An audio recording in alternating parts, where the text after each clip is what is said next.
Multi state cooperative societies എന്ന് പറഞ്ഞ് പല സ്ഥാപനങ്ങളും വരുന്നുണ്ട്. പക്ഷേ റിസർവ് ബാങ്ക് ഓഫ് ഇന്ത്യയുടെ ലൈസൻസ് അതിന് ലഭ്യമല്ല. PICGC ഇൻഷുറൻസ് കവറേജ് ഇല്ല. അവർ ധാരാളം ബ്രാഞ്ചുകൾ തുടങ്ങുന്നുണ്ട്. ഫോർ എക്സാമ്പിൾ, ഇപ്പോൾ ഇതിൽ ഏറ്റവും ഒരു വിഷമകരമായ കാര്യം ഞാൻ നേരത്തെ ഇവിടെ പറഞ്ഞ 107 വർഷമായി പീപ്പിൾസ് ബാങ്ക് തുടങ്ങിയിട്ട്. ഇപ്പോൾ കുറച്ച് നാൾ മുമ്പ് തുടങ്ങിയ ഒരു മൾട്ടി സ്റ്റേറ്റ് സഹകരണ സ്ഥാപനം എന്ന പേരിൽ തുടങ്ങി ബാങ്കിൻ്റെ സമാന രീതിയിലുള്ള ലോഗോയും കളർ സ്കീമും ഒക്കെ വെച്ചിട്ട് അവർ ബിസിനസ് ചെയ്യുന്നുണ്ട്. ഒരുപാട് ആളുകൾക്ക് തെറ്റിദ്ധാരണ വരുന്നുണ്ട്. ഇവിടെ പല കോളുകളും വരുന്നുണ്ട്.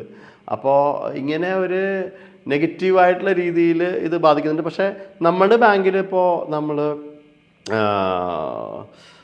ഈ പേറ്റൻ്റ് എടുത്തിട്ടുണ്ട് ബാങ്കിൻ്റെ ലോഗോയും ഇതും. പിന്നെ നമ്മൾ കേസ് അങ്ങനെയൊന്നും പോയിട്ടില്ല. അവരവരുടേതായ വഴി, നമുക്ക് നമ്മുടേതായ രീതിയിൽ ആളുകളത് തിരിച്ചറിയും എന്ന് തന്നെയാണ് നമ്മുടെ വിശ്വാസം. എങ്കിലും ചില ആളുകൾ പലപ്പോഴും തെറ്റിദ്ധരിപ്പിക്കാൻ ഇട നൽകാറുണ്ട്. അങ്ങനെ ഉള്ള